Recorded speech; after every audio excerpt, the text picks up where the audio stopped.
Hello friends, welcome to this video. In this video, we will start the last point of this chapter, that is the commands related Linux operating system. We will see this concept through the theoretical part because this is the practical related part. So let's start.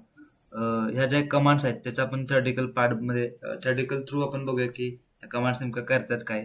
तर top command काय करणार, shows real time running process, म्हणजे ज्या काही real time तुमच्या running process आहेत PC मध्ये त्यांची इन्फॉर्मेशन तुम्हाला शो करणार.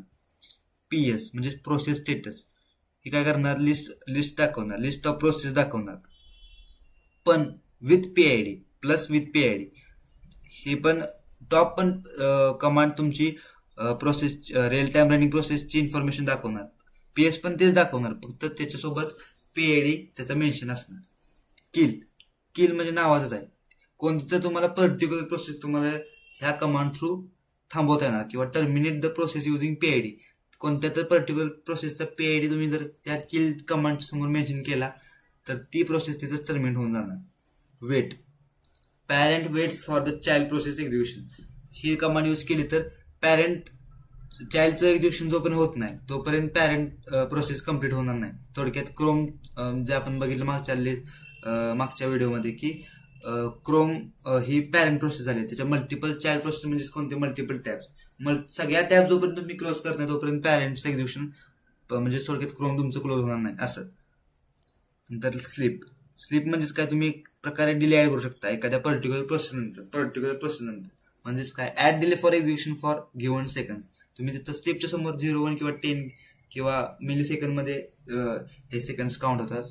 तर स्लीपच्या समोर जे काही तुम्ही सेकंड्स देशील तर त्या सेकंड्ससाठी ती प्रोसेस डिले मध्ये जाणार. समजा P1 नंतर तुम्ही स्लीप कमांड यूज केली तर P1 नंतर त्या पर्टिक्युलर सेकंडचा डिले बढ़णार आणि नंतरच नेक्स्ट जी काही कमांड आहे किंवा जी काही प्रोसेस आहे ती एक्झिक्यूट होणार. एक्झिट म्हणजे एंड प्रोसेस, जी काही प्रोसेस आहे ती एंड करा म्हणजेच काय, तुम्ही डायरेक्टली त्या कमांड प्रॉम्प्ट जी काही तुम्ही आता कमांड टाईप करताय त्या कमांड प्रॉम्प्ट मधून डायरेक्ट बाहेर ना. नाईस म्हणजेच काय, run process with given priority, म्हणजे तुम्ही जी काय प्रायोरिटी देशील मेन्शन करशील ह्या कमांडच्या समोर किंवा नाईस, समजा नाईस -10 आणि त्या प्रोसेसचं नाव दिलं समजा, असाच काही सिंटॅक्स असणार. याचा सिंटॅक्स मी याचा जास्त बघितलं नाही, फक्त थेरटिकल पार्ट बघितलंय. नाईस, तर तुम्ही त्या नाईसचा कमांड यूज करून तुम्ही पर्टिक्युलर प्रोसेस गिव्हन प्रायोरिटीला रन करू शकता. म्हणजे -10 दिलं तर सगळ्यात त्या प्रोसेसची लोअर प्रायोरिटी झाली तर ती सगळ्यात शेवटी रन होणार. तर अशा प्रकारे आपला लास्ट पॉइंट होता जो की प्रॅक्टिकल सिस्टम मध्ये तुम्हाला कव्हर होऊन जाईलच. तर तुम्ही हा जर पॉइंट तुम्हाला जर एक्झाम मध्ये विचारला तर तुम्ही एवढा जरी थेरटिकल पार्ट लिहिला तर फक्त याच्यामध्ये ऍडिशनल पॉइंट काय येणार, जर मला तो पार्ट सापडला माझा डिप्लोमाला मी ज्या काही कमांड्स एक्झिक्यूट केल्या तर त्याचा काय आउटपुट वगैरे मला सापडला तर मी ऑब्व्हियसली तो नोट्स मध्ये ऍड करेन.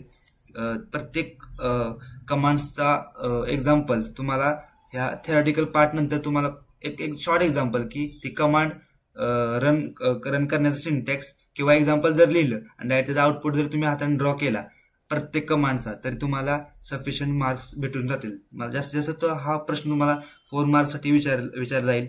एक्झाम्पलसाठी नाही विचारणार, पण तुम्हाला जास्तीत जास्त थेरटिकल पार्टसाठी हा क्वेश्चन विचारला जाऊ शकतो. सो अशा प्रकारे आपला या व्हिडिओ नंतर सेकंड युनिट संपलेला आहे. तर आपण नेक्स्ट व्हिडिओ पासून थर्ड युनिटला स्टार्ट करणार आहोत. So thank you for this video. See you in the next video. Thank you.